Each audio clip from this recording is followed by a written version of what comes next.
Hello बच्चों, let's see the question. Four particles each of mass 1 kg are placed at four corners of a square of side 2 meter.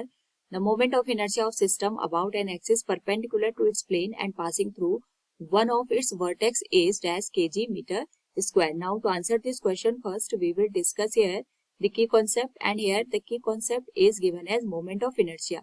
तो moment of inertia को mathematically अगर हम represent करें it is given as summation of M R square. Suppose ये कोई हमारे पास यहाँ पे सिस्टम है जिसमें एन नंबर ऑफ पार्टिकल्स हैं और यहाँ पे कोई एक्सिस ऑफ रोटेशन दे रखी है जहाँ से हर एक पार्टिकल के जो डिस्टेंस है वो r1 r2 r3 है, जिसके करस्पॉन्डिंग जो मोमेंट ऑफ इनर्शिया होगा it will be given as m1 r1 square plus m2 r2 square. सबको ऐड कर देंगे तो हमें यहाँ पे टोटल मोमेंट ऑफ इनर्शिया मिल जाएगा.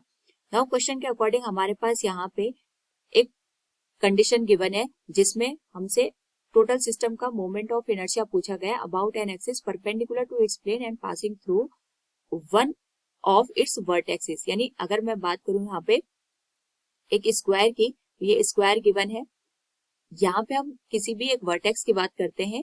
हमने यहाँ पे इसके चारों वर्टेक्स ले रखे हैं, किसी भी एक वर्टेक्स के करस्पॉन्डिंग हमें यहाँ पे moment of inertia find out करना है.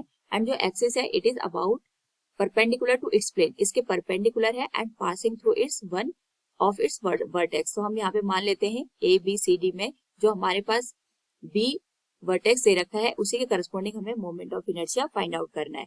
नाउ यहाँ पे हमारे पास इसको छोड़ करके जो तीन वर्टेक्स बचते हैं उसके करस्पॉन्डिंग हम सबसे पहले मोमेंट ऑफ इनर्शिया निकालेंगे. यानी हमारे पास जो प्लेन के परपेंडिकुलर एक्सिस गिवन है उस एक्सिस से हम हर एक जो पॉइंट गिवन है या हर एक जो हमारे पास मास गिवन है उसकी डिस्टेंस को देखेंगे. तो हम ये मान लेते हैं कि हमारे पास जो स्क्वायर गिवन है इसकी जो साइड है वो ए के बराबर दे रखी है, तो बी से ए की जो डिस्टेंस होगी वो ए के बराबर होगी.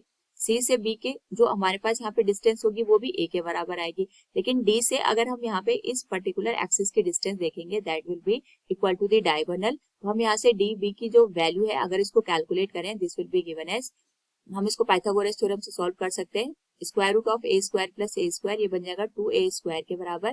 This will be given as a root 2. तो हमारे पास यहाँ पे जो टोटल मोमेंट ऑफ इनर्शिया बनेगा that will be given as m into A square. ये तो हमने लिख लिया a मास के करस्पॉन्डिंग. इसी तरीके से जो हमारे पास c मास हमने रखा है इसके करस्पॉन्डिंग मोमेंट ऑफ इनर्शिया की वैल्यू आएगी m इंटू ए स्क्वायर के बराबर.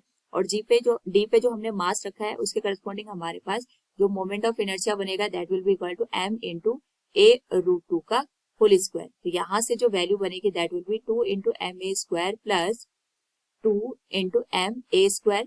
टोटल वैल्यू बनेगी हमारे पास यहाँ पे 4m a स्क्वायर के बराबर. So from the given question we can say here moment of inertia of the system will be 4m a square के kilogram metre. Now according to the question हमारे पास यहाँ पे जो मास दे रखा है वो 1 kg का दे रखा है और जो हमारे पास स्क्वायर की साइड दे रखी है वो 2 मीटर के बराबर दे रखी है. तो इसका यहाँ पे स्क्वायर हो जाएगा. This will be given as equal to 16 kg metre square. So from the given question we can say here moment of inertia of the system will be equal to 16 kg meter square. Hope all you understood it. Thank you and best of luck.